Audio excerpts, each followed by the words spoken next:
সম্ভবত মনে হচ্ছে জনগণ বলতে শুরু করেছে, আর একবার স্বাধীন করার জন্য হয়তো আবার আমাদেরকে রাজপথে নামতে হবে। তবে আমরা একটা কথা বলতে চাই, সকাল বিকাল দুপুর, আবার দুপুর সকাল সন্ধ্যা, এইভাবে আন্দোলন এবার হবে না। এবার আন্দোলন হবে 5ই আগস্ট সকাল থেকে আবার শুরু হবে।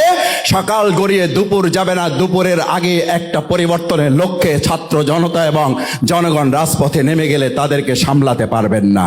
থামাবেও না ডক্টর শফিকুর রহমান সাহেব। কি জন্য থামাবে? কারণ যাদের বিরুদ্ধে যুদ্ধ করতে চাচ্ছেন, স্বাধীন করতে চাচ্ছেন আর একবার, তারাও এই রাষ্ট্রের বাতিল, অপশক্তি, বান্দর, দেশবিরোধী, ষড়যন্ত্রকারী এবং জনগণের বিরুদ্ধে যারা অবস্থান নেয় তাদেরকে দমন করার জন্য আমার মনে হয় রাজপথই বেছে নেবে। আর শুধু রাজপথ বেছে নিয়েই ক্ষান্ত হবে না, ছাত্র জনতার সাথে নিয়ে একেবারে রাজপথে উপযুক্ত দাঁতভাঙা জবাব দিবে। আমরা বুঝেছি আপনি কাদের বিরুদ্ধে স্বাধীন করতে চান।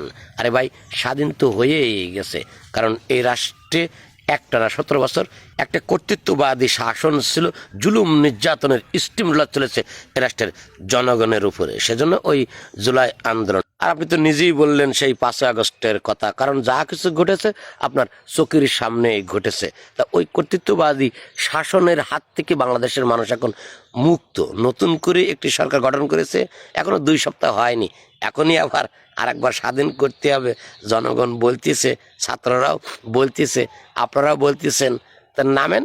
আপনি হুমকি দিচ্ছেন যে 5ই আগস্ট ওই যে সকাল দুপুর সন্ধ্যা হবে না, মানে সকালে শুরু করবেন বিকালেই শেষ করবেন। নামিয়ে দেখেন ভাই, যদি রাজপথে নামেন তা আমার বিশ্বাস ছাত্র জনতা এমন দেওয়া দেবে, উল্টো কচু গাল ধরবে ভাই।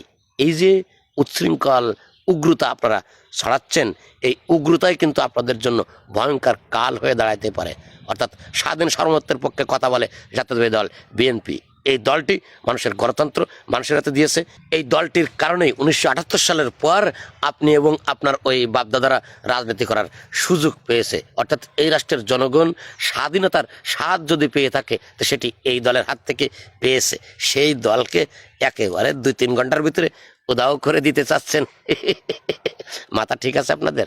সে যাই হোক, কি কারণে দেশের জনগণ আপনাদেরকে সহ্য করতে পারে না সেটা হয়তো আপনার জানা নেই, আমি জানিয়ে দিই। এই যে আপনাদের উগ্রতা, এই উগ্রতার কারণে দেশের জনগণ বারবার আপনাদেরকে প্রত্যাখ্যান করে। আর আগামী জাতীয় সংসদ নির্বাচনের আগে এমন প্রত্যাখ্যান আপনাদের করবে, সেটা যদি আপনাদের বিশ্বাস না হয় তাহলে আর একটু অপেক্ষা করুন।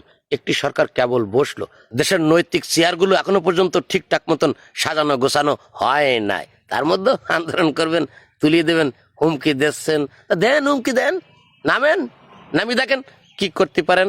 হ্যাঁ, এটি আমার কথা। সবাই ভালো থাকবেন, আল্লাহ হাফেজ।